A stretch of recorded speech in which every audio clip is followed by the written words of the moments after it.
Hello everyone, Deepika's attractive মেকওভারে সবাইকে অনেক অনেক স্বাগত। তো চলো আজকে একটা half cut crease eye makeup দেখে নিই। প্রথমে আমাদের আইব্রোজটাকে কিন্তু ভালোভাবে ফিল করে নিতে হবে। তারপর আমি আমার পুরো আইলিডে কনসিলার ব্যবহার করে নিলাম।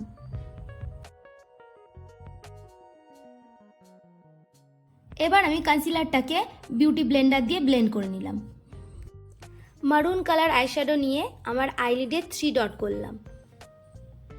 এবার ওই ডটগুলোকে একটার সঙ্গে আরেকটাকে মিশিয়ে দিলাম।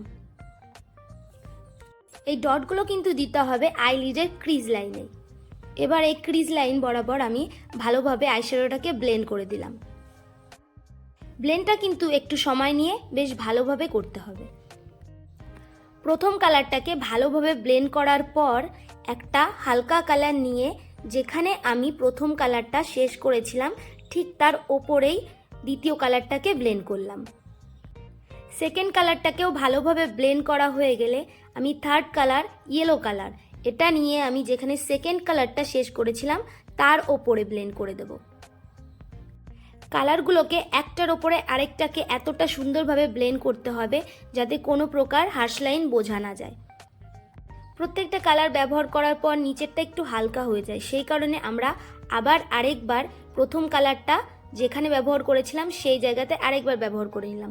সেকেন্ড কালারটাও ঠিকভাবে ব্লেন্ড করে নিলাম সেম জায়গায়। একইভাবে থার্ড কালারটাও ব্যবহার করে নিলাম। এবার একটু আইলিডে কনসিলার লাগালাম এটা দেখার জন্য যে আমার কোন পর্যন্ত কনসিলারটা ব্যবহার করতে হবে। আমি ঠিক সেই পর্যন্তই কনসিলারটাকে ব্যবহার করব, তার ওপরে ব্যবহার করব না।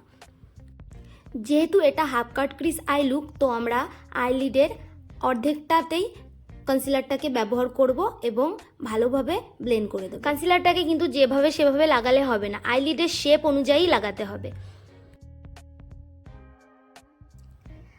ভালোভাবে কনসিলারটাকে ব্লেন্ড করে নিলাম। এবার আমি প্রথম যে কালারটা আইলিডে ব্যবহার করেছিলাম কনসিলারের একটু ওপরে সেই কালারটা আমি ব্যবহার করলাম।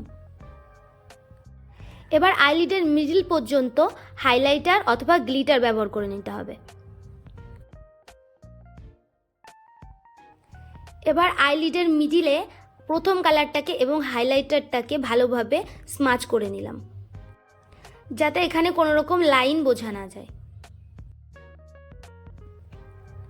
এবার হাইলাইটারটাকে আই কর্নারে আরেকবার ভালোভাবে ইউজ করলাম। লাইনারটাকে এবার আমি পরে নিলাম।